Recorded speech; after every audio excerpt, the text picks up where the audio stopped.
Good afternoon, everybody. I call to order the meeting of the Orange County Sewer District #1 of the Orange County Legislature. Please note that the meeting is being transmitted live via streaming. The public can find a link to this visiting the Orange County website and going to the legislative section and clicking on the meeting. Please silence your cell phones, tablets, and other electronic devices. Also, just remind everybody that the microphones are very, very sensitive. And at this time, if you would please rise and join me in the Pledge of Allegiance. I pledge allegiance to the flag of the United States of America and to the republic for which it stands, one nation, under God, indivisible, with liberty and justice for all. Could you do a roll call, please? Amo? Here. Manelli? President Cheney? I had a phone call from Legislator Cheney and he's running late. Okay. Ellers? Here. Patel? Here. Joey? Here. President one. All right. First up, we have item number 1. Mr. Chairman, Yes. I'd like to request that we put an item on the agenda to discuss the potential legal implications of what's going on. And when we get there, we'll talk about how we should do it. But I request to be put on the agenda. Okay. Thank you. So for executive session? Well, we'll do that. Sure, sure. Yeah. Okay. But just, it's on the agenda to be talked about. Okay. Thank you. Sure. Okay. First up, we have Richard Golden, County Attorney, Joseph Mahoney, Senior Assistant County Attorney, Eric Denenga, Commissioner of Department of Public Works, Robert Gray, Department Deputy Commissioner, EF&S.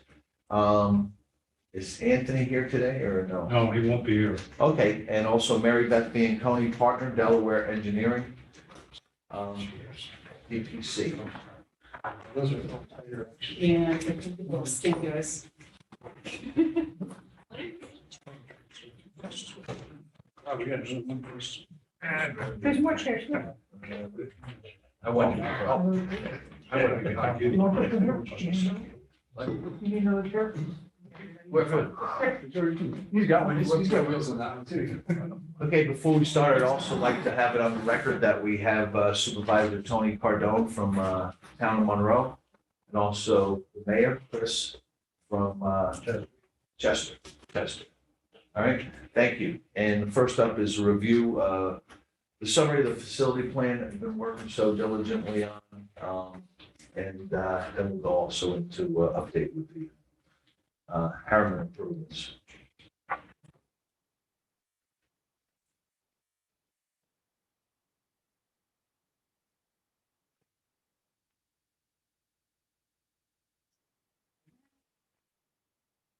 Thank you. Oh, stars, thank you. Leave my steps. Give us another one. In the car. Yeah. Michael. Should be coming around. Thanks, man. There we go. Thank you. Here's another one. Yeah, everyone's. Everybody get? Now, manage to land in the middle. So go ahead. Yeah. So, as our chair said, we're going to discuss a little bit about where we are with the various aspects of the work that we've been doing. Folks will recall last couple of meetings, we've been talking about the draft facility plan, which kind of looks like this document. This is a double-sided version of it. If you get the single-sided one, it's nice and thick. So where we stand with this is we've been working, coordinating with technical staff to set up what we're calling a full technical review. We have, I know everyone sees me a lot, and you see Brock on occasion, and you see Tracy. We have 77 people. This is what we do. We do water, wastewater projects. So what we would like to do is with technical staff, set up a walkthrough of the document and its underpinnings and discuss the evaluation that's been conducted today with all of our senior leaders from our different disciplines. So those include our process discipline, which is Brock. So that's the person that you've met a number of times.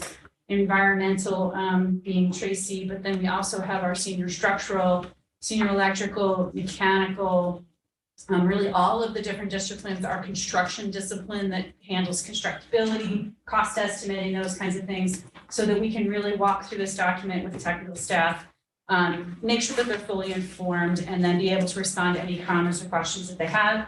We've had some challenges scheduling because end of summer and vacations and those kinds of things, but we are working on setting that up in the very near future, just trying to find a day that works. We're trying to assemble a group of about 15 people, so it's a challenge, as folks may recall. So really, that's kind of number one thing there.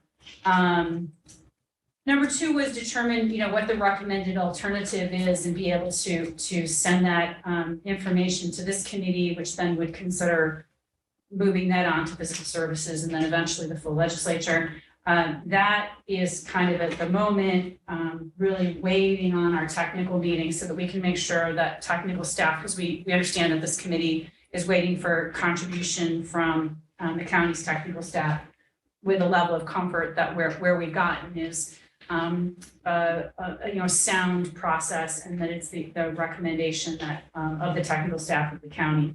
So that's a little bit on hold for the moment until we get this meeting scheduled.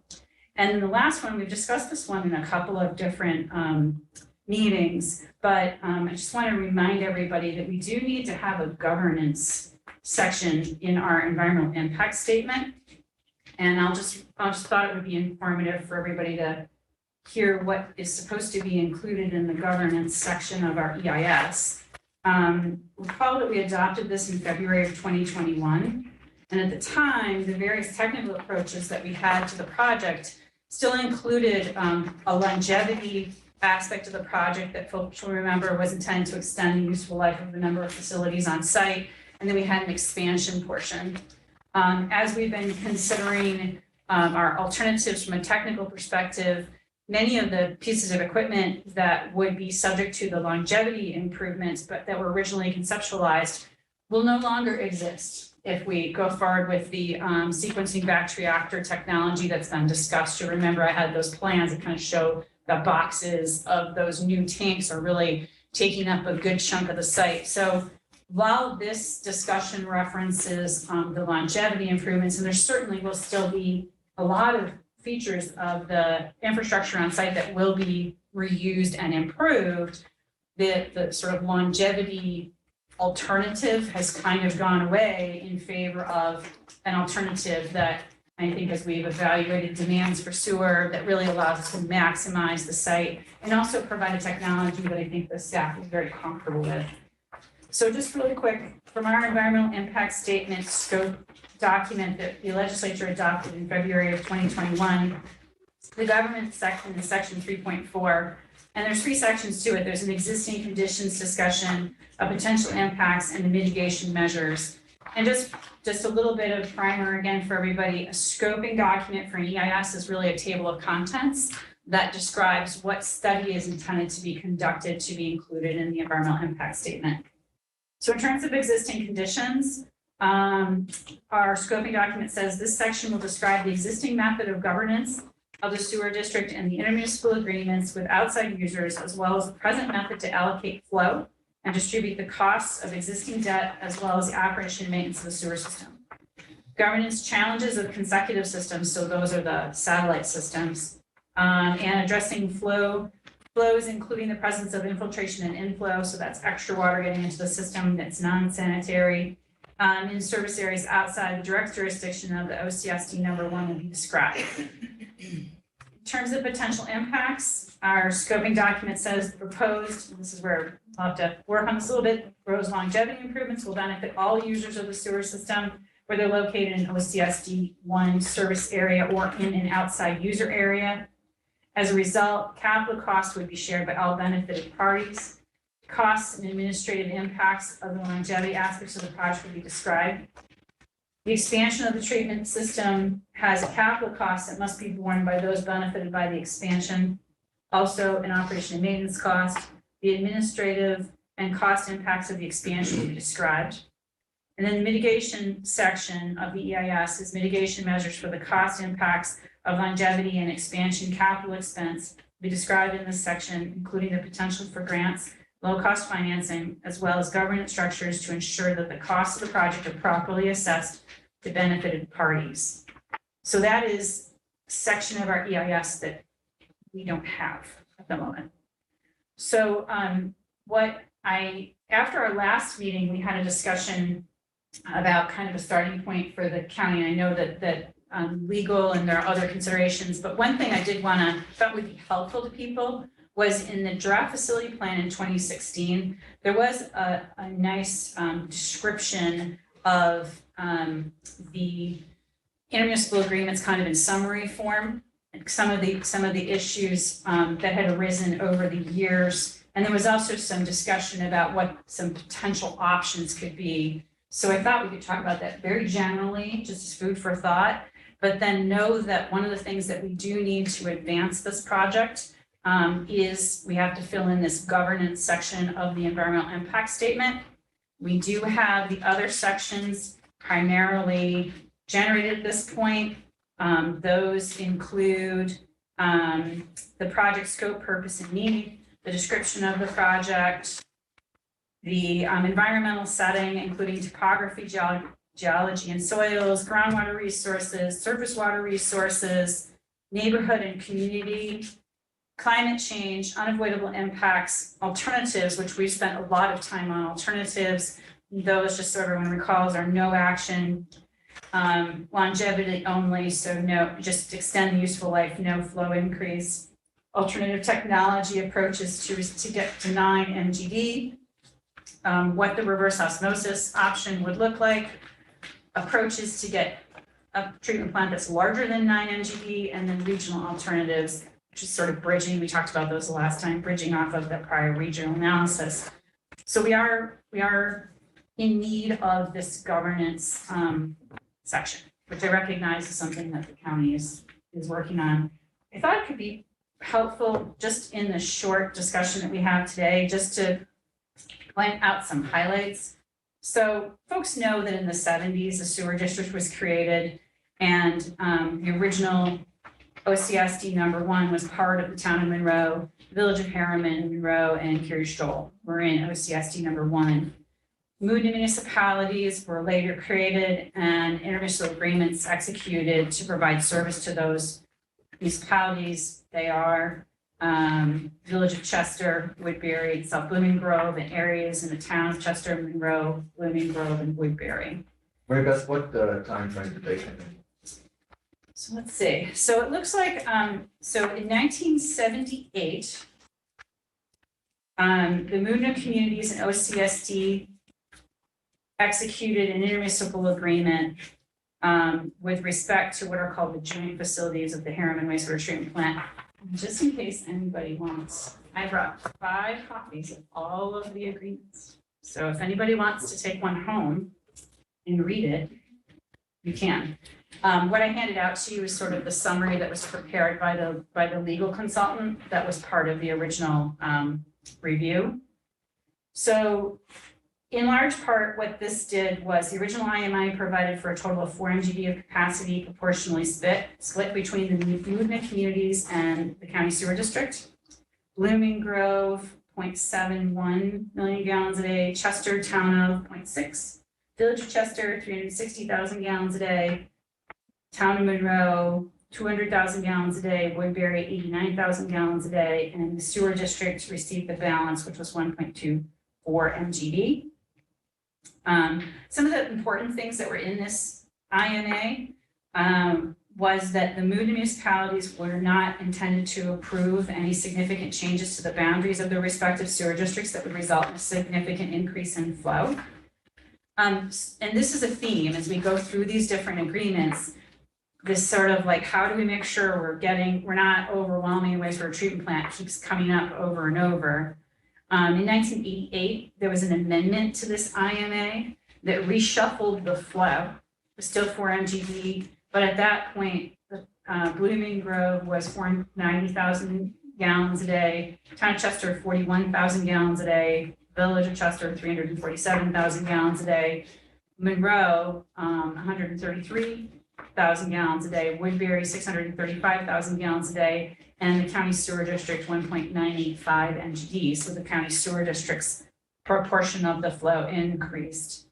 This amendment in 1988 further required that the county issue permits. This is when the permitting system that we have today came into place.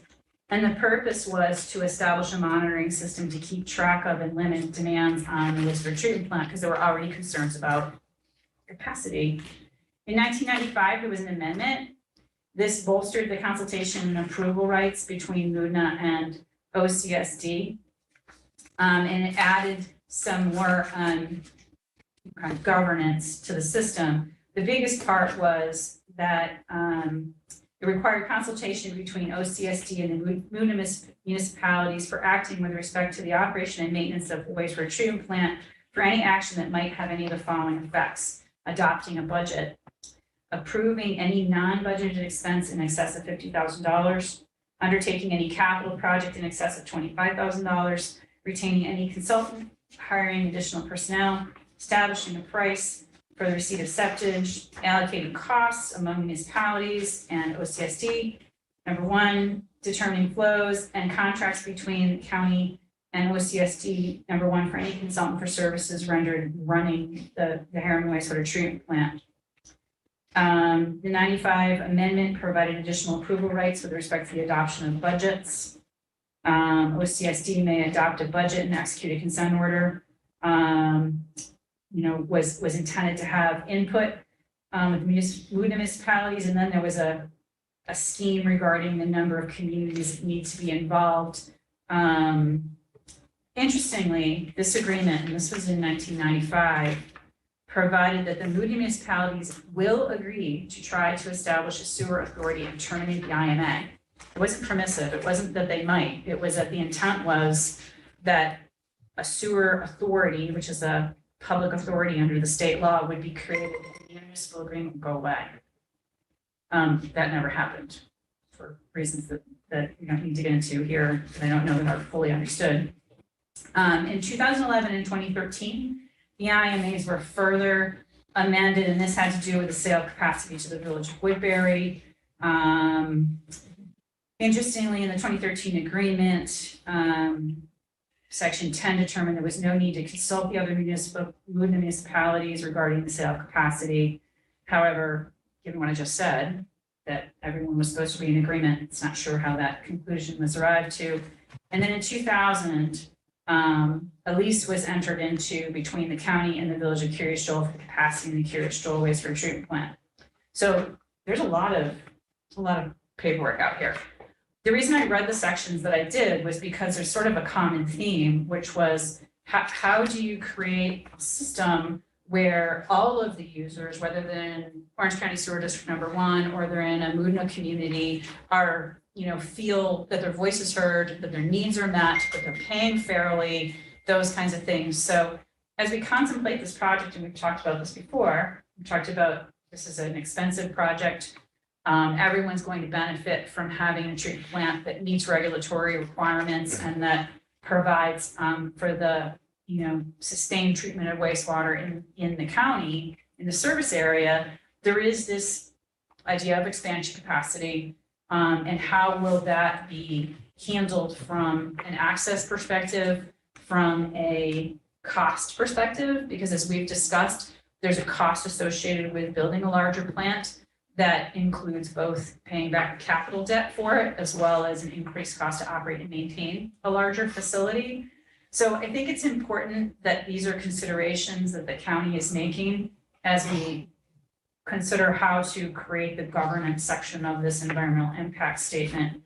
Couple of other really quick notes. One of the things that's interesting about the IMAs is that none of them appear to contemplate termination of the provisions of them, other than calling for the establishment of a sewer authority, which didn't happen. There's no discussion about potentially creating additional county sewer districts, which is a possibility, could be done. There are also obviously in the towns, a number of town sewer districts, which are taxing jurisdictions that allow towns to receive revenue to pay back the cost of services. So these are all considerations that would need to be made by the county as you consider how the governance of the system on a going forward basis may be conducted. Another note really quickly, so we talked about potentially continuing IMAs in one form or another. We talked about possibly new county sewer districts that could effectuate this project. And then one of the other ones is what was discussed before, which is a county sewer authority. And just so everybody understands the difference, county sewer district, map plan and report created either on petition of those who want to be in the district or on action of the legislature. Summarizing this really quickly, public hearing to receive public input, and then creation of a new county sewer district, which essentially is a governance and taxing authority. That's the same process that would be used if a county sewer district was to be expanded or extended. Creation of a sewer authority is a different process that does require an act of the New York State Legislature. So I think everybody's pretty familiar with that one.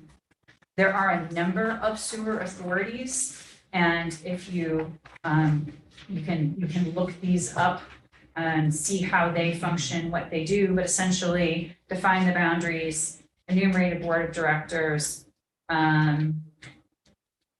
which are generally made up of members appointed from municipalities that contribute, and outline the powers and responsibilities. Importantly, sewer authorities are authorities under the control of the authorities budget office, like IDAs, like other entities like that. They do have the ability to borrow money on their own without, so be on their books as opposed to on the books of a municipality or municipal government like the county. So some couple sewer authorities that may be instructive to the group.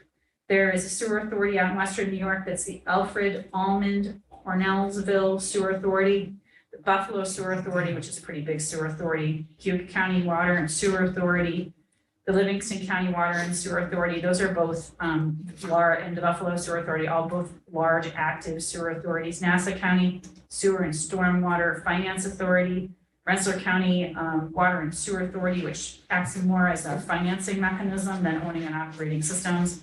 Wayne County Water and Sewer Authority, and the town of Wilton up in Saratoga County also has a water and sewer authority. So I just kind of wanted to run through that because it is kind of our missing piece of the puzzle that we have here in terms of EIS. I know I'm jumping around a little bit.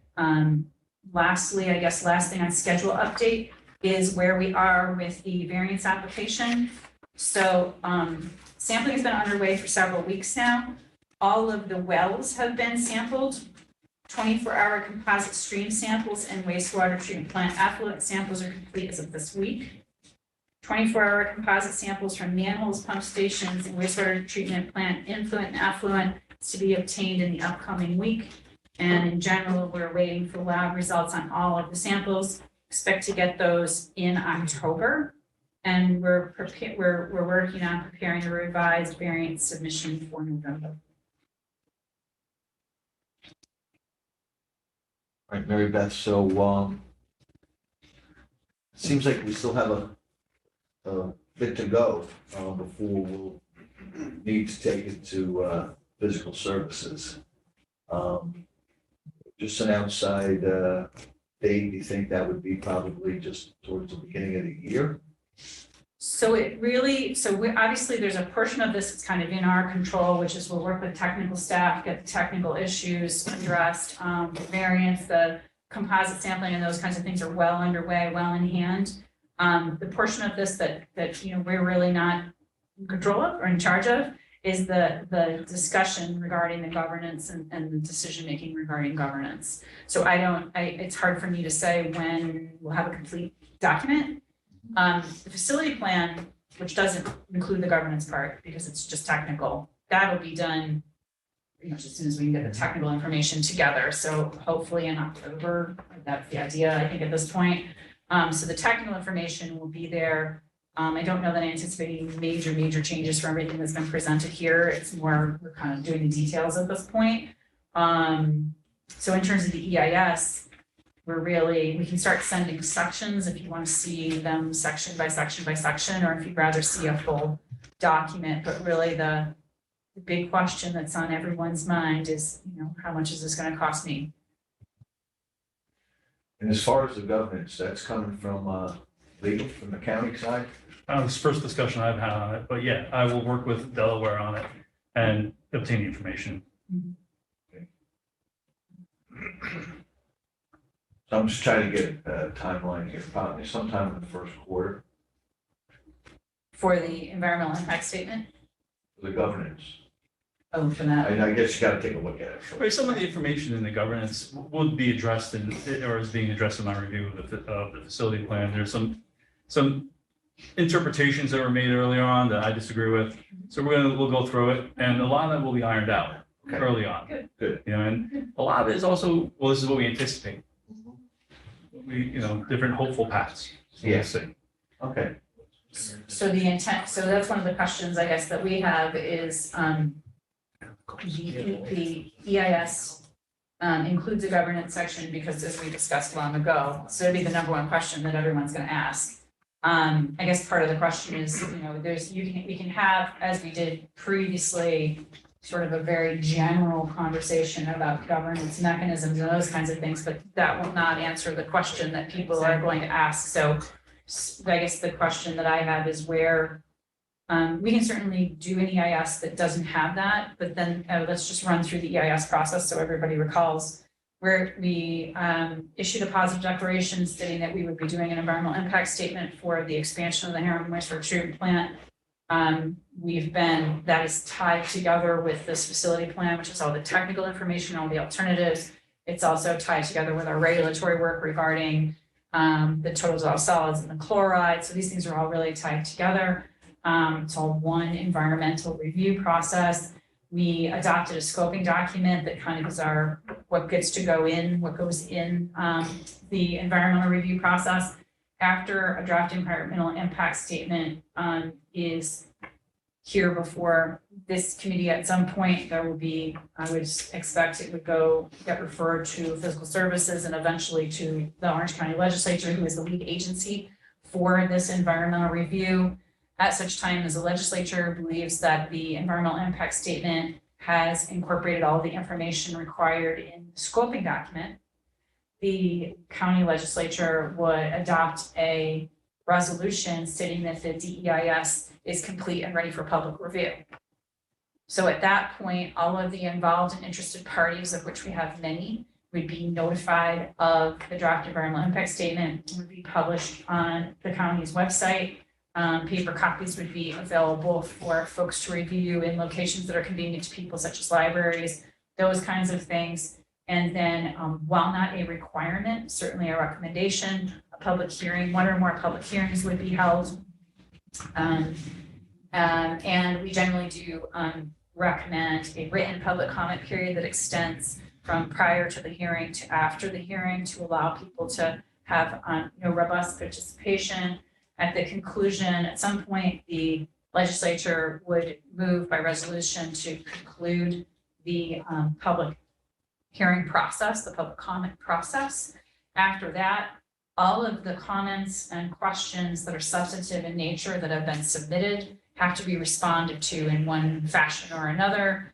That response, together with the original draft environmental impact statement, creates something called a final environmental impact statement, which again goes before the legislature for adoption. And that document is also circulated to the involved and interested agencies. After that process is concluded, the final process in the seeker process is adoption of a finding statement. And the finding statement summarizes the process.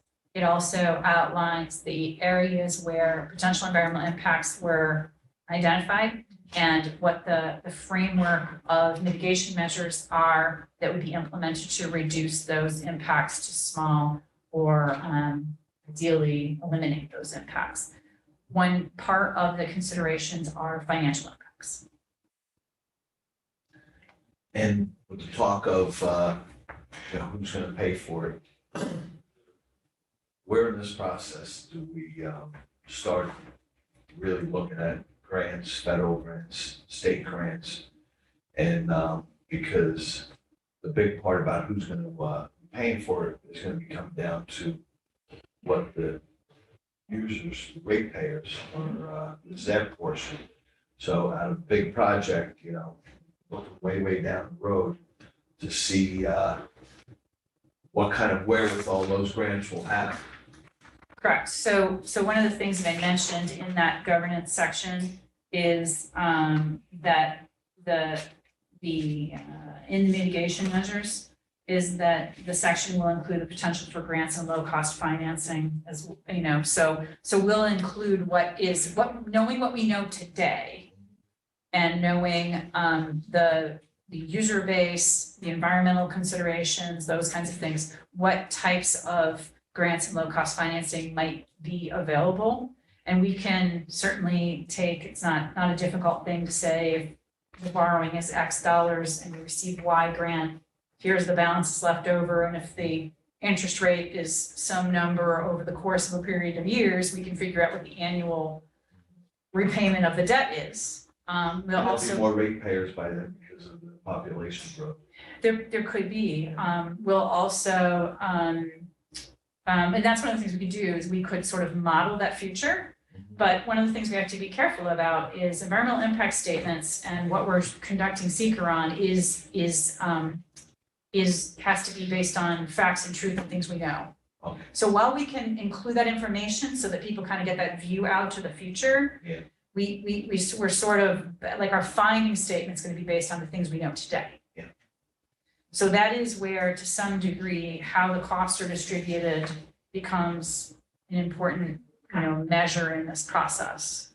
Yep, so if that's not something that would go in there, it'd be good to just have that as far as our research goes and what we look, we have to leave the crystal ball on the shelf for what's going in, it's just the facts. So if we continue kind of playing along those lines, if we continue kind of playing the process out, so we're in seeker. No action can be taken until that binds a governing body to either fund, undertake, or approve something until seeker is concluded. So like, for instance, we couldn't get a speedies permit because DEC is an agency that's involved in this until after findings are issued. They can work on it, and they are working on it, but they can't conclude their process. The legislature can't say, okay, we're gonna go build a 9 MGD sequencing batch reactor at the Harriman site until seeker is completed, right? The variance application that we have is to a degree embedded in here, so the variance would be issued after the findings are issued. So after seeker findings, we can certainly, and the intent is that we would take this document, this facility plan, and whatever the recommendation is, we would apply for that permit and get the state working on that specific permit. We would certainly apply for the variance for whatever that project is at that same time. But then the next step, and we've heard that there's a tremendous interest in increased capacity at this plant. The next step would be to engage in design of the improvements. And so the real question, I think, for the legislature is, where are you in the process of making these applications and various commitments, having either answered the question about what the impact to users is going to be, how the costs are going to be distributed, and how access to the expanded capacity is going to work, or that's a future action and you're moving along with these applications and design without that information. Thanks. Any other questions? But just as sort of a point of clarification, I mean, governance sounds like a benign word and rather bland, but it would be a sea change in what's going on and where those waves are going to take you are the important questions and heady questions that you need to answer. I mean, it would be creating an independent, to have an authority would create an independent authority, independent from the county, who would be making all of these very basic and fundamental decisions. It would be under the oversight of the ABO, which carries with it its own problems, because the ABO is, I think, a very aggressive organization that, not for any good substantive purposes, but in ways that really becomes a burden on authorities. But, it would decide all the issues of cost allocation and how you come about that. And all those decisions will no longer be taken by the county, but will be taken by whomever is appointed to be the running board for that authority. So if we go down that route, there's nothing that binds you to go down that route at this point in time, right? It's just One of an many intent. tools, right? That was discussed. And an intent to agree is not an agreement at all. And so that's a possibility. And it may be the best possibility, right, for lots of different reasons. But I think that there needs to be a very down discussion on whether that's the way that we want to go. And the only way to do that is to present pros and cons of what happens with respect to a public authority, or we say that's not what we want, and then we stick with the present IMAs. Or there's a middle ground too, which is county sewer districts, right? Well, yeah, you could do county sewer County sewer districts. districts, so it's sort of, and that was the intent of this, was to provide, we have all these different paths, right? You can continue IMAs. You may want to, since your IMAs are from the 70s and deal with sort of a different reality, some new IMAs may be in order if that's the path, right? There's county sewer districts, could be new ones, expanded ones, replacements. There's lots of options there. And then, this was intended to sort of present different alternatives, right? Without any conclusion. And then the last one being a sewer authority, which, as Rick has pointed out, has benefits and drawbacks, in particular in the current climate. Yeah, actually, there are various ways in which the county basically, either through the same or revised IMAs or through sewer districts, the county is still likely going to be pretty much in control of things. But a sewer authority is going to take that power out of Orange County's hands, government's hands, and put it into this independent entity. And so it's a big issue, but we need to have direction as to where we're going. And it really doesn't make any sense to postpone it much anymore. And I think that there has to be some hard discussions as to which way we want to go on this. Chairwoman. Following up on that and looking at our experts that are here from the county, have you started to have these discussions amongst yourselves? 'Cause I we have knew we were gonna be getting here. And we need some guidance as far as this is concerned. Absolutely. I mean, I've been involved in this in a very long time, as all of you know, and I have different, I can see on one hand, maybe some of the merits of an authority, because this is the first time we're talking about it. But I can also see a lot of drawbacks with it. And trying to figure out how it was established to begin with, obviously didn't take that path. Yeah, they didn't. And whether that path was available to them back in that point in time, I don't know. But we are going to need from all of you some guidance and some recommendations on how, if we decided to form sewer district, we have sewer district number 1, if we do sewer district number 1 and or sewer district number 2. I mean, these are the options. So we need some help in you planning out something for us or whoever, so that we can see these options and then have a really thorough, deep down discussion in the way, because it has to change. It can't stay the way it is. And even if it's, and I don't want to say simple with the IMAs, but I mean, some of these things are so antiquated. So they all have to be updated. If that's the avenue, and that may be the best avenue to pursue, but we don't know, and we need guidance from all of you. And I'm more than willing to sit down with any one of you, along with Peter and the rest of us, just to get this whole thing, and we need to start it, we need to start it. And I'm sure you will agree. Thanks, Keith. Thank you. Legislator Tortel. Okay, for sure.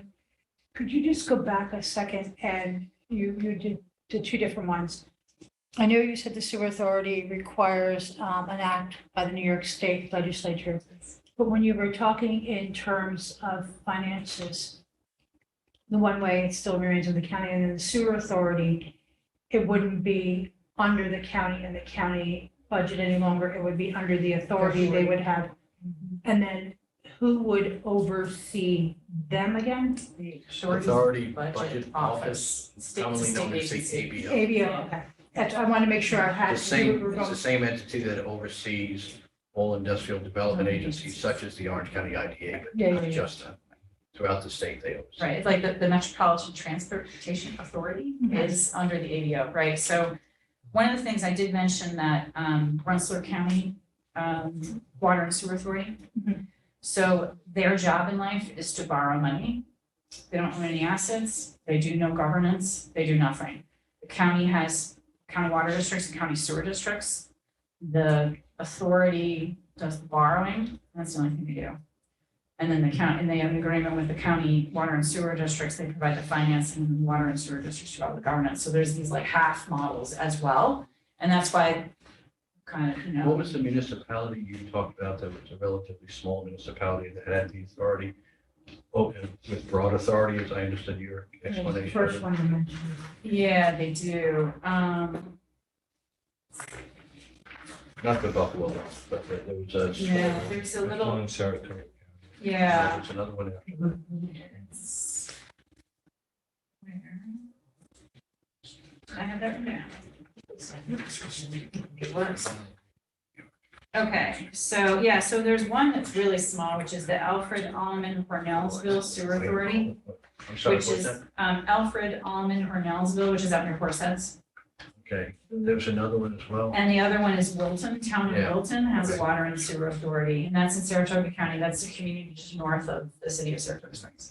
So let me just follow, the second part of my question is financially they're responsible infrastructurally. Would they take over the infrastructure and the responsibilities and it would no longer be under our county DPW, or are we, they would just take the financial aspect and we would still be It's how done does both, that work? it's done Depends both upon how you ways. form. It depends on what you do, right? So you're creating a creature, you decide what the creature does, right? Does the creature just finance things?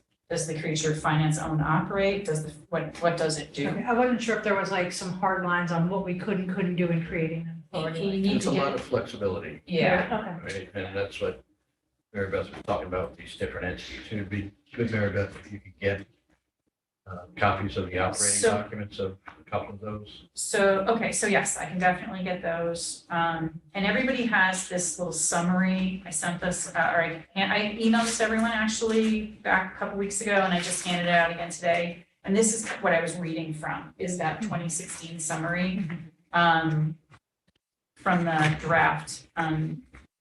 draft facility plan. And yes, I can get, there are other sewer authorities as well. I actually wrote my master's paper on public authorities. So I have a lot of information on this, this is what I think this is on. So I have a lot of information on public authorities, in particular water and sewer authorities, so I can get that information. Just some examples of Buffalo, I think, would be outside of the types of things that we are considering, but some of the smaller ones in Saratoga. The differences between, I'd be really surprised if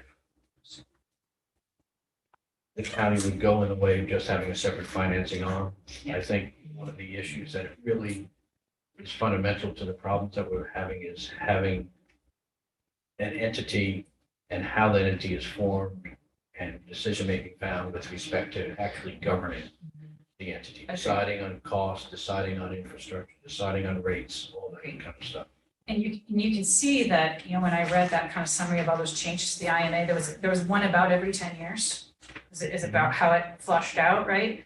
And each one of those, as they evolved, there were attempts to try to get closer to, you know, what that governance, which as you said is complex, right? So there were attempts to say, well, if it sounds kind of going back in time and saying, well, if you want to limit what I can do, then I need to be able to sit at the table in terms of what you're spending my money on. If I'm paying you for something, I need to know.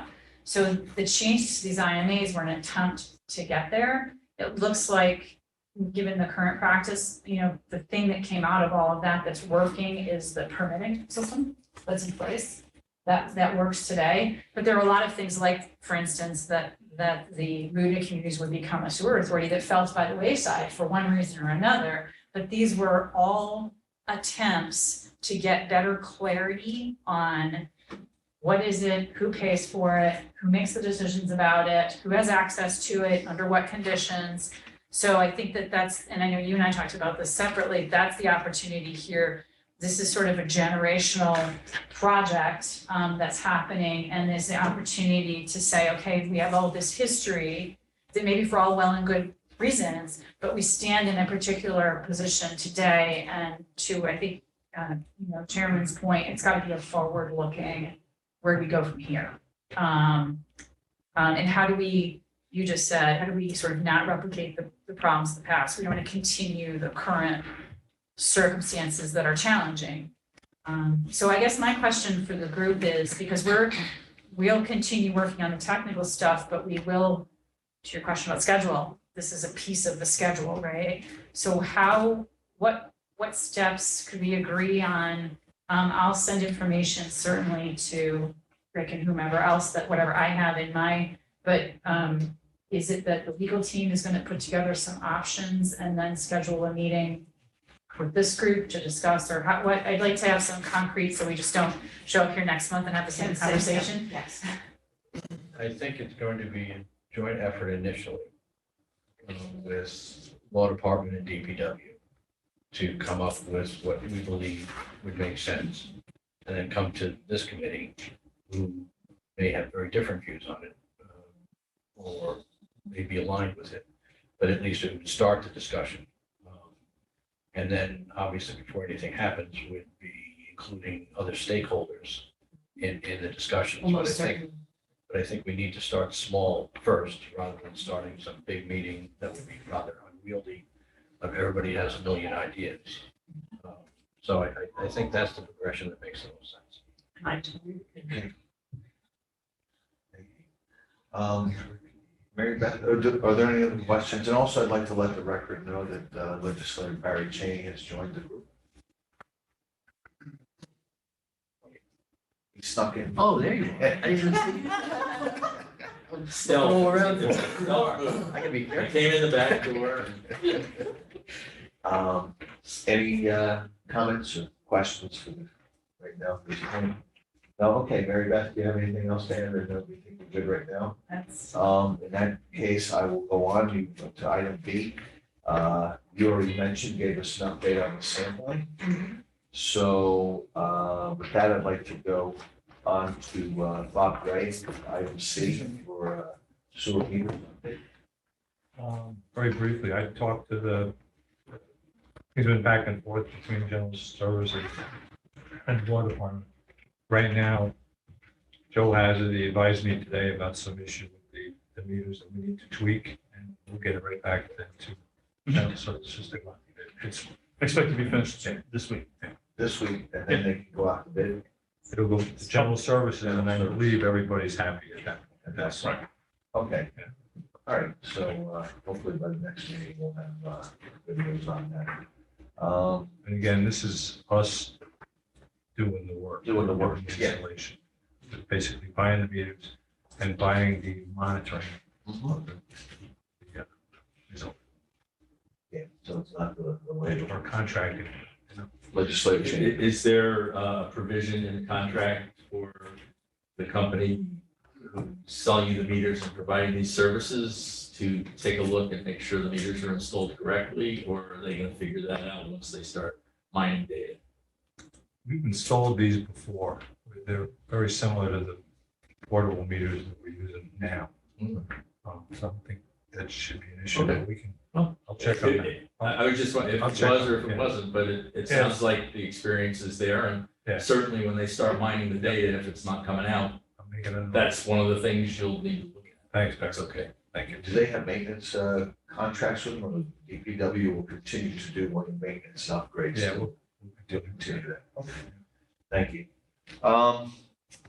Next up, Bob, we'll stick with you here again for item D, Village of South Blooming Grove and the Chester Improvement Project that we have going to pump stations. Just, You're talking about the ANU system? yeah, Well, we had a meeting yesterday. Yeah. Yesterday, we had a brief meeting with Al Fusco, the engineer from South Blooming Grove. And he got my letter recommending, again, let me go back a minute. We did a test run with this system on a trailer at South Blooming Grove. It's a system that injects oxygen into the pump station discharge. The Chester pump station currently has the same exact system. It's made by a company named ANU.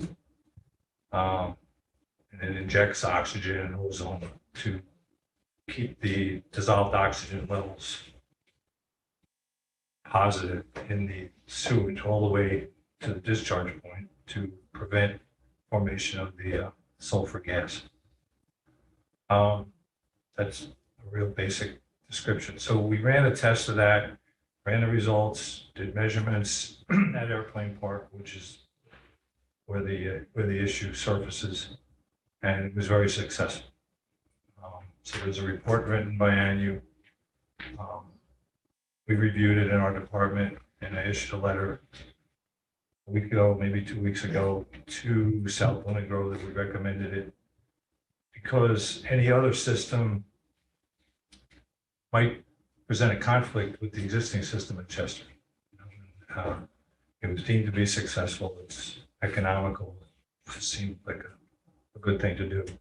And Al Fusco is the engineer for South Blooming Grove. He seemed pretty positive yesterday that they were going to do it. yeah, he had a main concern about the procurement, Yeah, and that's why I needed the letter from me about that's what we two recommend. systems working together. And he seemed satisfied with that. So let's move forward. Great. Thank Yeah, you. I mean, my parting shot to him was, it'd be really great if we could have this in place before the water warms up again in spring. This hydrogen sulfide gas, it's dependent on the temperature of the sewage. There's a rise and fall with the seasons. So we're coming into winter now. It's be a great time to get it installed. Levels should be down and get it installed before the water warms up, and Yeah. we need it. And he was surprised that he didn't say he wanted 2 weeks. Correct. By the spring. Did I tell him 2 weeks would be all right? I think I might have told him. He's the one that brought it up. So anyway, I think we're making progress. If we get there by the spring, that'd be great for all the festivals and things start up in the runners and the joggers and the Yeah. Heritage Trail. It's Mill been Ponds. creating a problem there for years. Yeah. It's just really. You know what, great to have it solved. does anybody have any other questions or comments? If not, I'd like to, seeing that we do have the supervisor from the town of Monroe, I'd like to give you an opportunity. Just one question. I know for the village residents and the town residents, I'm happy this is finally coming to a head. My concern is what happens if this does not disseminate the odor?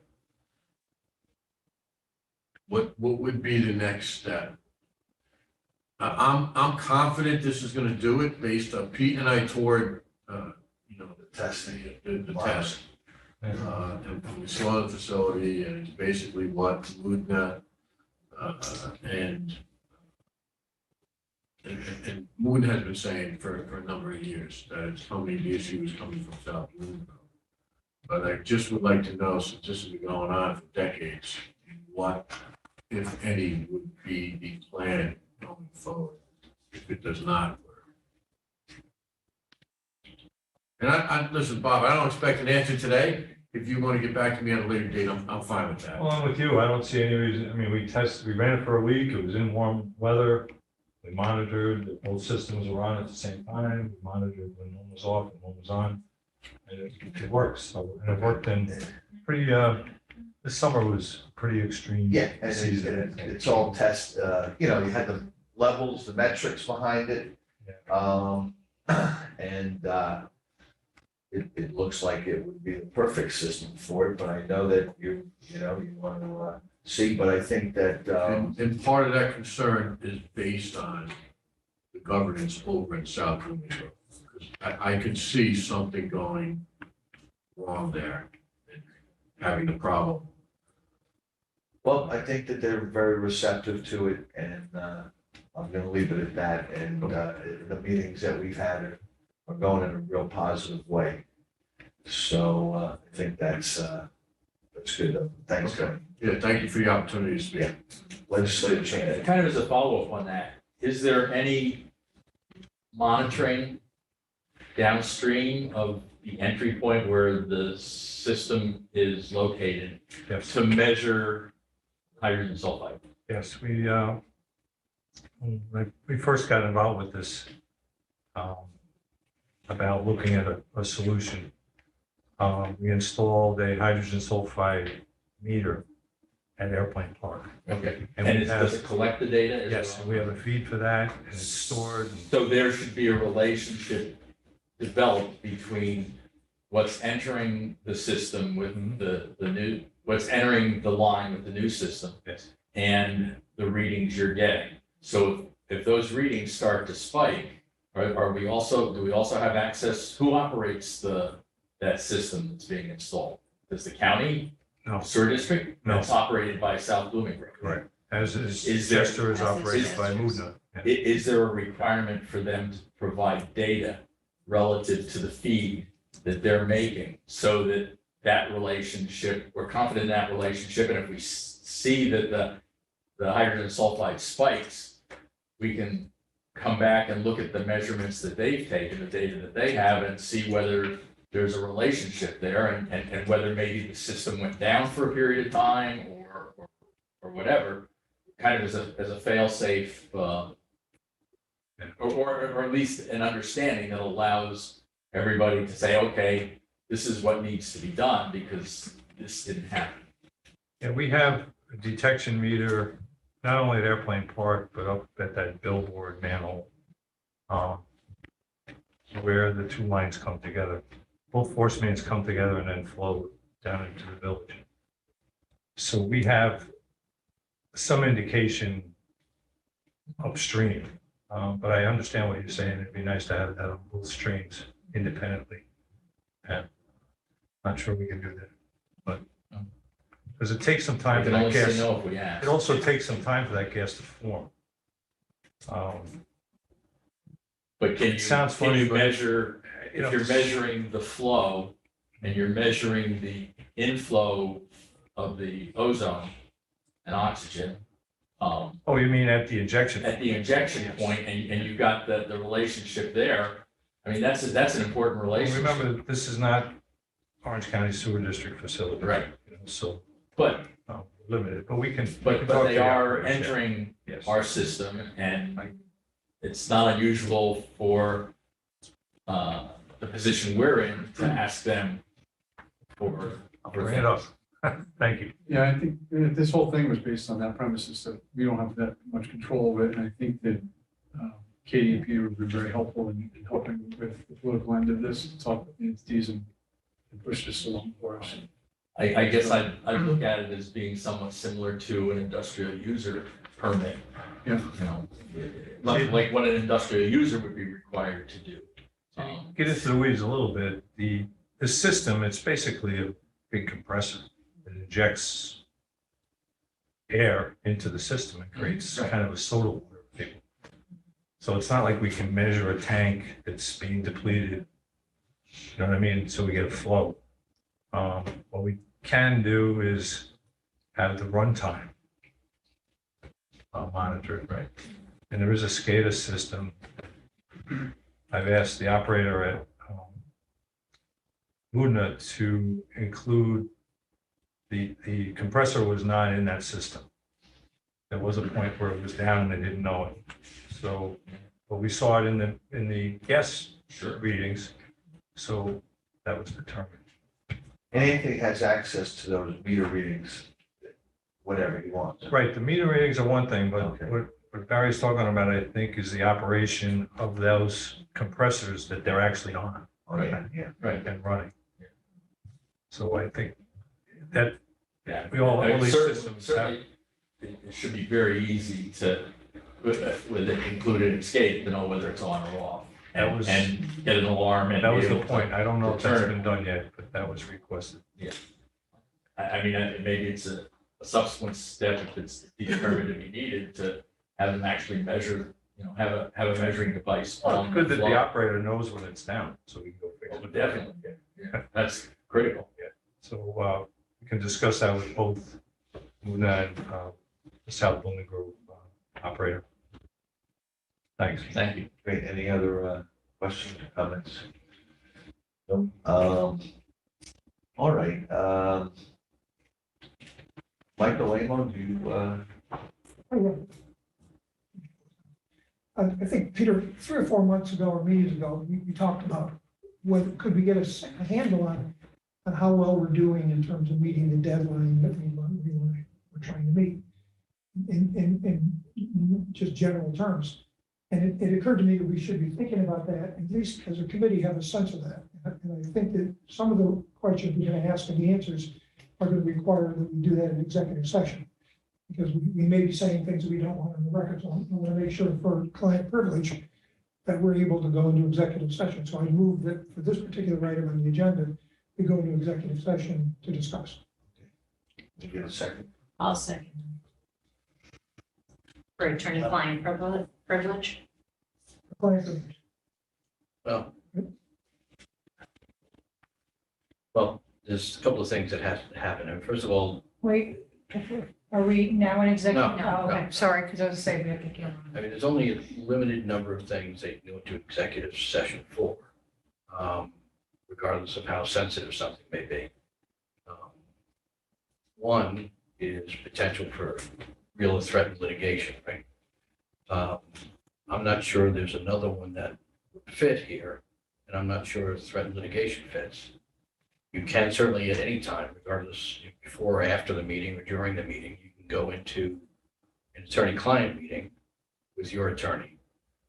But if you bring in anybody other than the committee and your attorney, it's no longer an attorney-client meeting.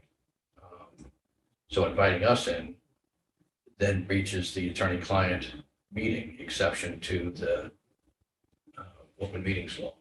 So I guess I'm not quite sure, and we discussed this very briefly, I'm not quite sure what the purpose of the executive session would be so that it would be proper to go into executive session, but I'll leave that to your counsel. That's just my general input. I mean, you certainly could do it on the record if you want to. It's fine, and that's fine. I was told that because there may be sensitive matters, we Well, should. does it pertain to past legal action? And Historically, any ramification going forward, then I would rather do that in executive session, if that's possible. Uh, Deborah? I just have a question. Betsy, did you have the opportunity to talk to Michael? Did you talk to Yes. Betsy yesterday? Yes. So Betsy, at this point, given what Rick has said, what would you recommend? I think at this point, while the topic may be sensitive, I think there might not be a necessity to go into executive session based on attorney-client privilege because the information that legislator Amo is seeking would be from the county attorney's office with regard to perhaps case law that exists as far as moving forward with the project currently. So I think at this point, we would not need to go into executive. But as we move forward, perhaps there could be some indication that we might need to based on the sensitivity of the issue. If it would be appropriate, could I ask that we start the discussion and either one of you, if you think we're going down a avenue that needs to be stopped, let us know. Absolutely. So are you okay with that, Michael? Sure. So then I guess we'll remove our motion in second. And so, where it occurred to me when I asked the question, those of us who've been around long enough to remember the whole history. In fact, you wrote about it under it was in 2011 Pierce Hill sewer plant piece. And Joe and I talked, and I think we sent a lot of legal cases to you to look at. Is that just, this group may or may not know at all, but in my early days of legislature, we lived about 30 in a large parcel.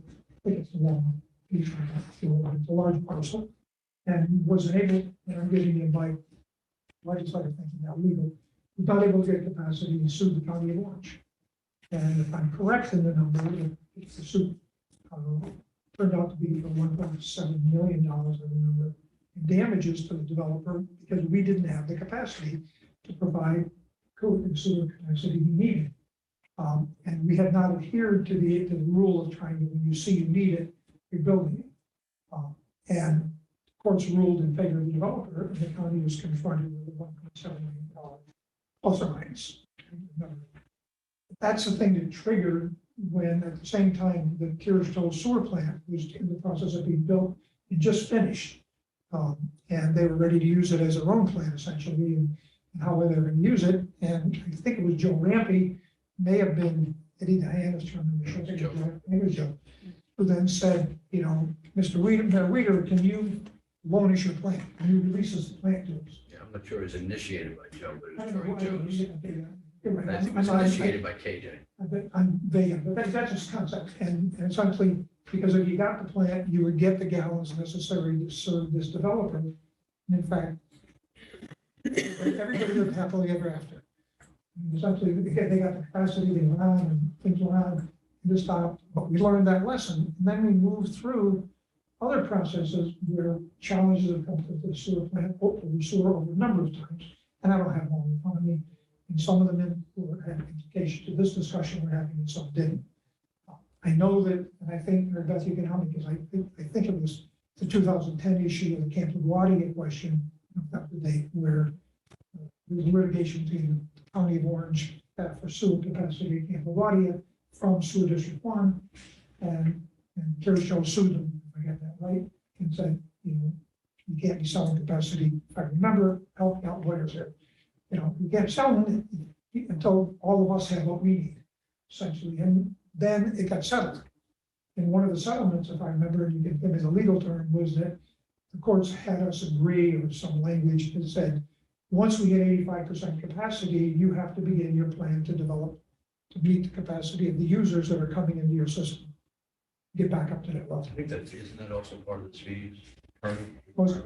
So you can do future planning at 90%, but it's kind of too late to get to 90%. But what you're referring to, legislator Amo, is an agreement that was born of that capacity issues. Essentially, there was I believe the state put a moratorium on connections here, and that's what drove that discussion. Yeah. One of the challenges I'm just going to add really quickly is that, you know, when you hit 85%, we mentioned earlier, the influence of rainwater. So what's happened, we've been involved here since roughly 2013 informally, and then I think our contract was signed in 2015. We've had years where we are at 85%. We've had years where we're at 80%, or 78%. It goes up and down and back and forth. But at this point, for the last several years, the plant has certainly been at a point where prudent practices to plan for the future at this point. So, Which is what we're doing. Which is yeah, what we're what we're doing. So having said that, and I know we're doing that, but on the committee, and Peter's been doing a hell of a job with it. I'm not questioning that. But we're looking at the timeline and saying, okay, whatever year that was, pick 85, 18, we began this committee, or 15 or 17 when we legitimately began before the committee. And we're looking at, well, maybe by 2025, we're going to have a plan. If it's 15, you pick that's 10 years. If it's 18, we pick that's 7, right? So that's it. Now, we just raised here today, under a number of issues that we have here, some hurdles we're going to run into between now and the day we can even get all this process up and running, which will, depending on it, affect our 2025 deadline. I mean, can we agree on costs, or how are we going to get that through? Are we going to get back to the table modifying it? Can we agree on governance? What kind of debate's going to go on with that? What kind of challenges are going to come to proposed governance? What about individual users? How are they gonna react to it? Is there gonna be some type of thing that's gonna slow our process down? Like, these are just things that, as a layperson, I'm asking, really could slow us down. And if they slowed us down, and we're talking about 27, 26, 2026, 27, whatever that number is, and some user comes into some town, and it doesn't have to be your show, it can be anybody that wants to build a plant in the district that says, I want capacity, and we don't have any. If you all recall, we were really close on the line and previously made that agreement with the North Connector, so that we're able to get someone to build it with the agreement that they could get some kind of capacity. I don't have ideas in front of me, but there was some kind of deal made. But because it was very limited capacity, and nobody could promise anything, but at least if he did this, you might have a leg up on everybody else if he needed it. So it indicates we're really at a low level of ability to do that. And so if this drags on, maybe this 10 years, 12 years is fine. And if we're ever challenged in court, we would win. Because in case it's happened over again, where people have often raised certain kinds of questions, and the courts ruled in favor of the government trying to meet the goals and doing their honest ability to do it. Maybe not. Are we at risk? Because, one of the things we're gonna hear here is that, if we get this up and running and do it quickly, the costs, whether how high is they be and how they are, will really be within sewer district number one. If I'm understanding that, maybe off a little bit here. But if all of a sudden there's a lawsuit, it all of a sudden becomes a county issue. All of a sudden there's a $10 million or $5 million lawsuit, it's a county issue. And it's gone from this committee to a larger group. So there's a risk in that question here. And all I'm looking for from our legal advice is, are we moving appropriately from a legal perspective to challenges that we may get? Or do we need to hasten it up, or do we need to do something else? If the answer is, my legal knowledge to this committee is we're doing fine, here's all the back case law that showed that, or all the examples that show that, or why we think it, then fine, we're good. If on the other hand, we don't know, then we have to evaluate it. Because I think we're gonna run into a problem on a number of issues when the other 15 legislators that are not representing that district have to vote on a $195 million budget. And what are they gonna say? Who's gonna get it? Who's gonna use it? You can read between the lines. I'm not sure we won't get a fight on it. I'm not sure we'll get it. We may be back to the drawing board. So what happens to keep slowing down? What's our risk here?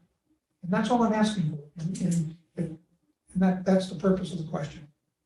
Well, yeah, So go ahead, I don't care who answers it, I just feel, come on, I don't know if there's a concern there or not. on behalf of the executive branch, I'll tell you, I can't give you legal advice. You can only get that from Betsy. Right? So you asked for, I want some legal advice to figure out what's going. But from the executive branch side, I am satisfied that we're moving along appropriately, have an appropriate plan to deal with this issue. There's no guarantee that somebody is going to start a lawsuit, or if they start a lawsuit, whether or not they'll have any grounds to do that. I also can't guarantee you that we go along appropriately and the legislature says no to something. I can't control that. And that may be the trigger for something. But from within the processes that we control in the executive branch, I feel confident that we're moving in an appropriate fashion, consistent with our obligations under the Speedies permit and under that settlement agreement, to do what we're required to do. Okay, you're on the record, you said, right? That's fine. Legislative change. Who's on the hook in a situation where we get sued? Is it the entire county or just the district? What happened the last time, Joe? Both the county and the district were sued. And ultimately, the payment was district funding. I would think, I'd be hard pressed to think it would be county funding. But I just didn't know what the last settlement worked. It would normally be, because the obligation here, although the county has involvement, it has involvement up front in the sewer district, but it's the sewer district for which this is making sense, all the costs, both to administer the district, litigation costs that happen, attorneys' discussions with respect to the district are all charged to the district, because it's just as a general matter of law, Those are all district responsibilities, and it would be illegal for county taxpayers outside of the district to be funding the obligations of the district. What case was that? You know, No, no, it's not my head. did you get that part? It's the name of the case. That's all. I didn't see it. I didn't disagree with you. Be interested in having, it's just concerned. And believe me, I'm not having a agenda. I'm referencing the case that you were talking about. Oh, okay. Okay. That's all concerned. If everybody's comfortable with it, we're gonna keep moving forward. There's no problem with it, but I think it's important to keep our eye on the ball as it moves down because we've got some hurdles that may slow us down. And what does that mean to us? We're, both the law department specifically and the county executive branch generally are very aware of the need to meet our obligations under the sewer district and to have capacity available to sewer district users. And also we have certain obligations, but they're certainly not the same of the contract users with the district. That's my question, Mr. Chairman. If everybody's satisfied with the answer, that's fine. We've done it. We've heard it, what he said. And don't worry about it, I guess. We'll be all right. We worry about it all. I worry about it all the time. I'm not saying we're not worrying. No, not you, but I said we. Well, You separated nicely the administration from the committee. And, you know, we don't want to worry about it, that's fine. Well, I think, No, I'm not saying that we I worry should. about it too. but we need to keep the progress going. That's right.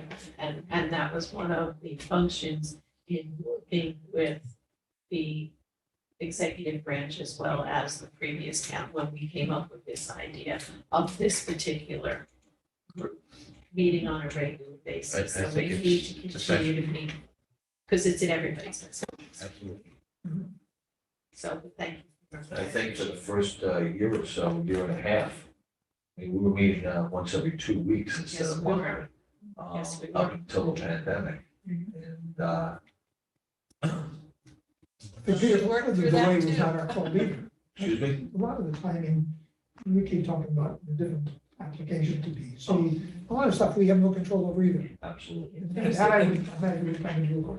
I was gonna say, They're there was doing a their three-year, best. three-year They're doing period everything they should do. during the purpose of All that. the state. Right. There was a 3-year period for the Stevie's case. Where, so there's been a lot that's gone on Yeah, in the sure. last 10 years. And the meeting of this group is also part of that calculus, Mhm. as to the county doing what it can to get direction, move forward, get things addressed. So it's all part of the same thing of moving as we should appropriately in order to meet the demands of the district. And as Mary Beth appropriately pointed out, this isn't some static number that just generally goes up and then all of a sudden going to hit 100%. There's lots of things that can happen in the interim that change that before you would reach a point where you say, well, no, we can't give you a sewer district user, we can't give you any capacity. Right, because there are I&I measures that are going on in municipalities. There are, I'm way out of my league now, but there are mechanisms and processes that can be put in place that are more efficient when you replace certain things in the sewer plant that can effectively create more capacity. So, I mean, all of those things come into play. What I'm saying is that overall, I am confident that we're moving at a pace that makes sense. Legislator Cheney. No, You good? Thank you. All right, I think everybody's good for now. With that, I'll I want to thank everyone for meeting today that were able to come, and thank you, our municipal leaders, and Next meeting?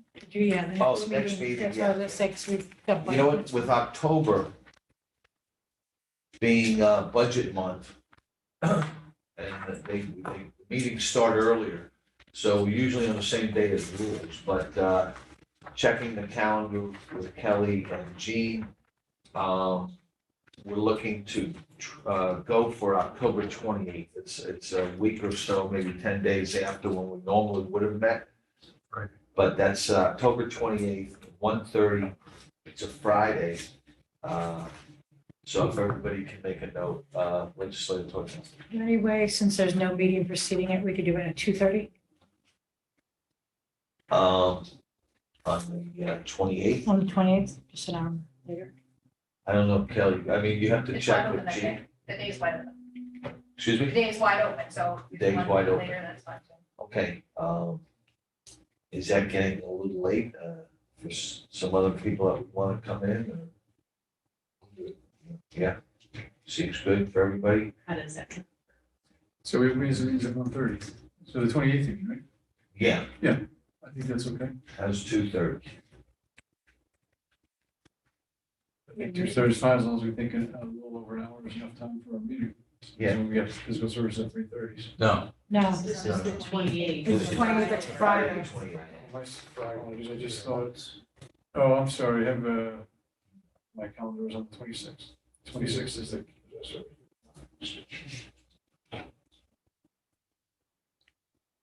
Is there any other issue? We have nothing else that day. Ken.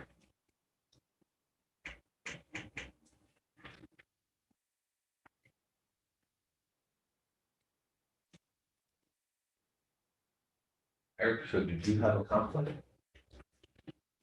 No, I may personally have something I gotta be out of the office for, but I'll figure that out. There's nothing, we don't have any other set meetings or anything, I don't think. It's pretty clear. It's Friday at 2:30 now? 2:30. That's good. Thank you. Um, Kelly, how about Thursday? Is there, Thursday, we have Valley View too. oh, we have Valley View too. Okay, So Friday, you're still, 28th? yeah, I mean, I'd like to go, maybe a little bit earlier on Thursday, but then that you have a conflict. Thursday? If we No, wait a want- minute, If we hold want on. at 1:00. Oh, hold on. Yeah. Thursday, the 27th?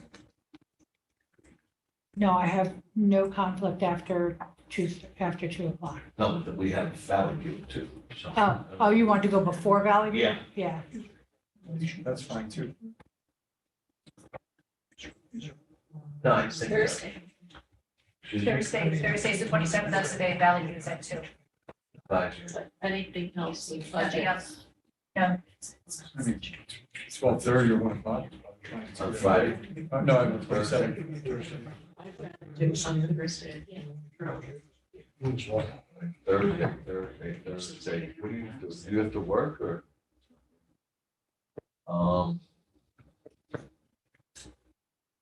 Well, It's just- you know what, this is work too. Yeah, no, I know, but it's So kind I'm of, gonna go with what the group, feels. that's the one day Since it's not I'm by statutory, myself. there's no quorum requirements. Excuse me? So it's not statutory, there's no quorum requirements, so if somebody can't make it, it doesn't. Yeah, You okay. could listen to it, you could participate. Yeah, on look at it. it. So you're doing Come back it in. Thursday? Let's do it Thursday and, 12:30 work, so, we get out in time before Valley View Advisory.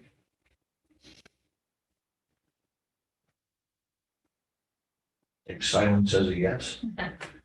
I'm really done twice, I'm gonna wait, till not put that a third time.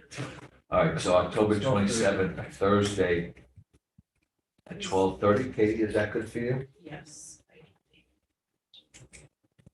It's good. It is? All right, with As it that, stands now, yeah. okay, That's a long ways away. yeah. Well, with that, I'll take a motion to adjourn. Second. Thank you. And again, thank you, everybody. Appreciate all the efforts. Thank you.